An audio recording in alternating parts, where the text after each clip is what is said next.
3000 बीघा जमीन जो पूरी तरह से आदिवासी बहुल डिमा हसाओ जिले में स्थित है, एक सीमेंट फैक्ट्री के लिए आवंटित कर दी गई है। असम सरकार ने आदिवासी जमीन को एक प्राइवेट कंपनी को सौंपकर न सिर्फ आदिवासी समुदाय के अधिकारों का उल्लंघन किया है, बल्कि वहां के पर्यावरण को भी डेंजर में डाल दिया है। गुवाहाटी हाईकोर्ट ने सरकार के इस फैसले पर सवाल उठाया है और जस्टिस संजय कुमार मेधी ने चौंकते हुए पूछा, 3000 बीघा, ये क्या मजाक हो रहा है? एक प्राइवेट कंपनी को 3000 बीघा जमीन यानी पूरे का पूरा जिला ही सौंप दिया है। क्या ये वही सरकार है जो आदिवासी समुदाय के हितों के बजाय मोदी के मित्र अडानी के हितों की रक्षा कर रही है? सवाल उठता है, क्या मोदी ने अडानी को देश बेच दिया है? क्या अब हर फैसले में अडानी का नाम छुपा हुआ रहता है?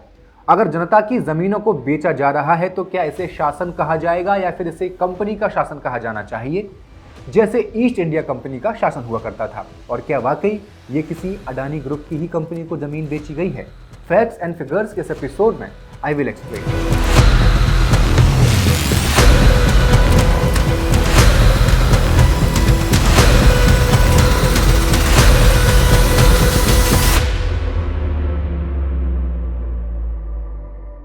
नमस्कार, मैं हेमंत और आप मॉलिटिक्स देख रहे हैं। असम में एक जिला है डिमा हसाओ। यहाँ बड़ी तादाद में आदिवासी लोग रहते हैं जिनके जीवन पर अब एक भारी संकट मंडरा रहा है, क्योंकि उनकी जमीन पर देश के सबसे बड़े व्यापारी की नजर पड़ चुकी है। असम सरकार ने एक विवादास्पद फैसले में लगभग 3000 बीघा आदिवासी जमीन एक प्राइवेट सीमेंट कंपनी को खनन कार्य के लिए सौंप दी है। इस फैसले पर सवाल उठाने वाली एक महत्वपूर्ण घटना तब घटी जब गुवाहाटी हाईकोर्ट ने इस जमीन आवंटन पर अपनी नाराजगी जता दी और जस्टिस संजय कुमार मेधी ने कहा कि 3000 बीघा पूरा जिला, ये हो क्या रहा है? एक प्राइवेट कंपनी को 3000 बीघा जमीन दी जा रही है। हम जानते हैं कि जमीन बंजर है, लेकिन 3000 बीघा, ये किस तरह का फैसला है? ये कोई मजाक है क्या? जनता का हित सबसे अहम है, न कि कोई प्राइवेट हित।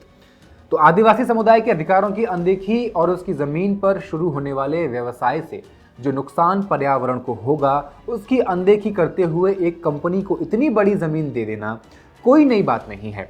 बेचारी जनता ने कभी सोचा ही नहीं होगा कि देश नहीं बिकने दूंगा कहकर देश बेच दिया जाएगा।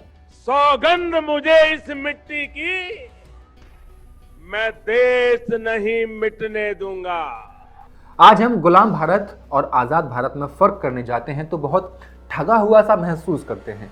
ब्रिटिश राज में भी एक कंपनी थी, ईस्ट इंडिया कंपनी, जो पूरे भारत पर कब्जा करके अपनी मनमानी सरकार चला रही थी। क्या आज के आजाद भारत में भी एक अडानी ग्रुप नहीं है जिसके इर्द गिर्द ही सरकार चल रही हो, जिसके इर्द गिर्द ही सरकार अपना हर फैसला, अपना हर बिजनेस तैयार करती हो? असम का ये मामला सिर्फ एक जमीन के आवंटन का नहीं है, बल्कि ये असम की आदिवासी जनता पर बड़ा हमला प्रतीत होता है। 3000 बीघा जमीन हड़पने के बाद कंपनी की ओर से यह दलील दी जा रही थी कि जमीन बंजर है, किसी काम की नहीं है, इसलिए हम यहाँ सीमेंट प्लांट शुरू कर रहे हैं। बिना इस जमीन के सीमेंट प्लांट शुरू करना बहुत मुश्किल है। बंजर जमीन का ठप्पा लगाकर पहले भी अडानी को करोड़ों अरबों की जमीन कौड़ियों के भाव बेच दी गई थी, कहीं 1 रुपए में तो कहीं 12 रुपए में, कहीं 32 रुपए में। इसकी बात भी हम वीडियो में करेंगे, आप वीडियो पूरा जरूर देखिए। लेकिन कहानी में अभी और झोल है। बात सिर्फ 3000 बीघा की नहीं है। कांग्रेस के एक प्रतिनिधिमंडल ने एक बैठक बुलाई और एक ज्ञापन में यह आरोप लगाया कि राज्य सरकार 3000 नहीं बल्कि लगभग 9000 बीघा जमीन डिमा हसाओ में एक बड़े कॉर्पोरेट समूह को सौंपने की योजना बना रही है, जो कि बीजेपी से जुड़े हुए हैं। और हिमंता बिस्वा शर्मा द्वारा 3000 बीघा आदिवासी जमीन अडानी को सीमेंट फैक्ट्री के लिए दे देना बीजेपी सरकार की बदनाम क्रोनी कैपिटलिज्म की मिसाल है, क्योंकि वे बिना शर्म के देश के संसाधन मोदी के मित्र अडानी को सौंप रहे हैं, जबकि गरीब लोग संघर्ष कर रहे हैं। यह लोगों के लिए शासन नहीं है, यह अडानी के लिए शासन है, यह कहना है वहां की कांग्रेस का। अब गुवाहाटी हाईकोर्ट ने उत्तर काचर हिल्स जिला स्वायत्त परिषद यानी कि NCHDAC के स्थायी वकील को निर्देश दिया है कि वो अदालत के सामने उस नीति के रिकॉर्ड पेश करें जिसके तहत इतनी बड़ी जमीन कंपनी को आवंटित की गई है। जबकि जस्टिस संजय कुमार मेधी आवंटित की गई लगभग 3000 बीघा जमीन को असाधारण प्रतीत बताते हैं और कहते हैं कि जमीन पूरे जिले के क्षेत्रफल के बराबर हो सकती है। जस्टिस संजय पिछले हफ्ते दरअसल 2 अलग अलग याचिकाओं पर सुनवाई कर रहे थे। इनमें से एक याचिका 22 लोगों ने असम सरकार, NCHDAC और अन्य उन विभागों के खिलाफ दायर की थी जो इस केस से संबंधित थे। इसमें आरोप लगाया गया था कि उन्हें डिमा हसाओ जिले में उनकी वैध जमीन से बेदखल किया जा रहा है, उन्हें यानी कि आदिवासियों को। दूसरी याचिका महाबल सीमेंट कंपनी द्वारा दायर की गई थी। यही वो कंपनी है जिसे सीमेंट प्लांट के बनाने के लिए ये 3000 बीघा जमीन आवंटित की गई है। जस्टिस मेधी ने यह टिप्पणी करते हुए कहा कि ये दोनों याचिकाएं आपस में जुड़ी हुई लगती हैं, जुड़ी हुई हैं भी, और इन्हें एक साथ ही सुना भी जाएगा। तो जस्टिस संजय ने जब यह आदेश दिया कि इस पूरे प्रोसेस में जो नीति अपनाई गई है उसके रिकॉर्ड पेश किए जाएं, तो ये दिशा निर्देश इस तथ्य को ध्यान में रखते हुए भी दिया गया है कि संबंधित क्षेत्र संविधान के 6 अनुसूची के तहत आता है, जिसकी जमीन आवंटित कर दी गई है।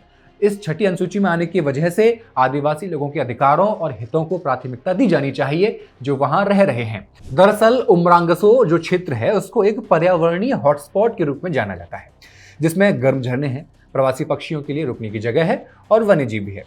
पिछले साल अक्टूबर में कोलकाता में रजिस्टर्ड इस कंपनी को 2000 बीघा जमीन आवंटित की गई थी, जबकि अगले ही महीने 1000 बीघा जमीन और अतिरिक्त भूखंड के रूप में उसे दे दिया गया। NCHDC के एडिशनल सेक्रेटरी और राजस्व विभाग द्वारा जारी किए गए आवंटन आदेश में यह उल्लेख किया गया है कि यह आवंटन सीमेंट प्लांट की स्थापना के उद्देश्य से किया गया है। यह मामला अब फिर से 1 सितंबर को सुना जाएगा। वहीं दूसरी तरफ अडानी समूह ने असम सरकार द्वारा सीमेंट प्लांट के लिए उसे जमीन आवंटित करने से संबंधित मीडिया रिपोर्ट्स को खारिज कर दिया। समूह ने इस रिपोर्ट्स को बेमानी, झूठी और भ्रामक बताया है। अडानी समूह के प्रवक्ता ने कहा कि हमें यह जानकारी मिली है कि कुछ समाचार रिपोर्ट्स, सोशल मीडिया पोस्ट्स और कोर्ट सुनवाई की क्लिप्स प्रसारित किए जा रहे हैं, जिनमें यह दावा किया जा रहा है कि असम सरकार ने डीमा हसाओ में 3000 बीघा जमीन अडानी ग्रुप को सीमेंट प्लांट के लिए आवंटित की है। हम स्पष्ट रूप से कहते हैं कि ये रिपोर्ट्स और संदर्भ बेमानी, झूठे और भ्रामक है। महाबल सीमेंट का नाम अडानी से जोड़ना कुत्सित है, यानी कि मुश्किल है, असंभव है। महाबल सीमेंट का अडानी ग्रुप से कोई संबंध नहीं है, यह न तो उसका स्वामित्व है और न ही उसके साथ जुड़ा हुआ है। यह कहना था अडानी ग्रुप के प्रवक्ता का। उन्होंने आगे भी कहा कि हम मीडिया के सदस्यों, डिजिटल प्लेटफॉर्म्स और जनता से निवेदन करते हैं कि वे ऐसे दावों को करने या साझा करने से पहले फैक्ट्स की पुष्टि कर लें। बिना सत्यापित और भ्रामक सामग्री का प्रसार न केवल जनता को गुमराह करता है बल्कि अनावश्यक भ्रम भी पैदा करता है। अब आदिवासी समुदाय के अधिकारों की अनदेखी और पर्यावरण की परवाह किए बिना यह फैसला सिर्फ एक बात को साबित कर रहा है, ये कोई लोकतांत्रिक सरकार नहीं है बल्कि एक कॉरपोरेट शाही बन चुकी है। अडानी और मोदी का गठजोड़ अब किसी से छुप नहीं रहा है। ये बस शुरुआत है।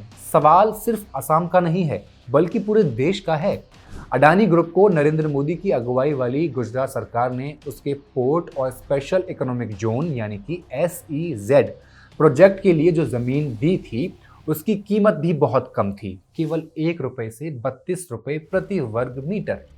ये रेट्स उन रेट्स से कहीं कम थे जिन पर अन्य कंपनियों को गुजरात में जमीन दी गई थी, जैसे टाटा मोटर्स को 900 रुपए वर्ग मीटर के हिसाब से, फोर्ड इंडिया को 1100 रुपए प्रति वर्ग मीटर के हिसाब से, मारुति सुजुकी को 670, TCS को 1100 रुपए और टोरेंट पावर को 6000 रुपए प्रति वर्ग मीटर के हिसाब से जमीन आवंटित की गई थी। लेकिन अडानी ग्रुप को 1 रुपए से लेकर 32 रुपए प्रति वर्ग मीटर के हिसाब से जमीन आवंटित की गई। सबसे बड़ी बात यह रही कि अडानी समूह को जमीन लेने में किसी तरह की अधिग्रहण संबंधी अड़चन नहीं आई, क्योंकि राज्य सरकार ने सीधे गैर कृषि सरकारी जमीन आवंटित कर दी थी। इस तरह कच्छ जिले के मुंद्रा क्षेत्र में फैले 15,946 एकड़ क्षेत्र में अडानी पोर्ट और SEZ देश का सबसे बड़ा मल्टी प्रोडक्ट SEZ बन गया था। भारत के नियंत्रक महालेखा परीक्षक CAG यानी कैग ने अपनी रिपोर्ट में कहा भी था कि गुजरात सरकार ने कच्छ में जंगल की जमीन का गलत कैटेगराइजेशन किया, जिससे गौतम अडानी की company Mundra port and special economic zone limited MPSEZL को साल 2008 और 9 में लगभग 58 करोड़ रुपए का फायदा हुआ। फिर उसके बाद महाराष्ट्र सरकार ने भी विदर्भ के गोंडिया जिले में 148 हेक्टेयर फॉरेस्ट लैंड को डाइवर्ट करने का आदेश दे दिया था। इस जमीन पर अडानी ग्रुप का 1980 मेगावाट का कोयला आधारित थर्मल पावर प्लांट बनने वाला था। यह जमीन अडानी समूह ने साल 2008 में इस प्रोजेक्ट के लिए चुनी थी, लेकिन अंतिम मंजूरी नरेंद्र मोदी सरकार ने इसे 2014 में दी। फिर 2014 में गोंदिया में बिजली संयंत्र के लिए 148 हेक्टेयर वन भूमि मंजूर होने के बाद इस समूह को यानी अडानी समूह को रिसर्च सेंटर के लिए उसी क्षेत्र में 141 हेक्टेयर अतिरिक्त भूमि भी दे दी थी। केंद्र ने अडानी समूह द्वारा कोयला थर्मल पावर प्लांट के निर्माण के लिए विदर्भ के गोंदिया जिले में 148 हेक्टेयर वन भूमि निर्धारित करने के 3 साल बाद अडानी समूह को उसी जंगल में एक और 141 हेक्टेयर भूमि दे दी थी। इस बार यह जमीन सेंटर और स्टेट दोनों के द्वारा दी गई थी। फहरिस्त काफी लंबी है, लेकिन एक कंपनी या एक समूह का वर्चस्व अब इतना हो चुका है कि अमृतकाल अब गरीब और आदिवासी के लिए विष काल बन चुका है। आपका क्या कहना है इस पूरी रिपोर्ट पर हमें कमेंट सेक्शन में लिखकर जरूर बताएं और मॉलिटिक्स को सब्सक्राइब करना ना भूलें। शुक्रिया।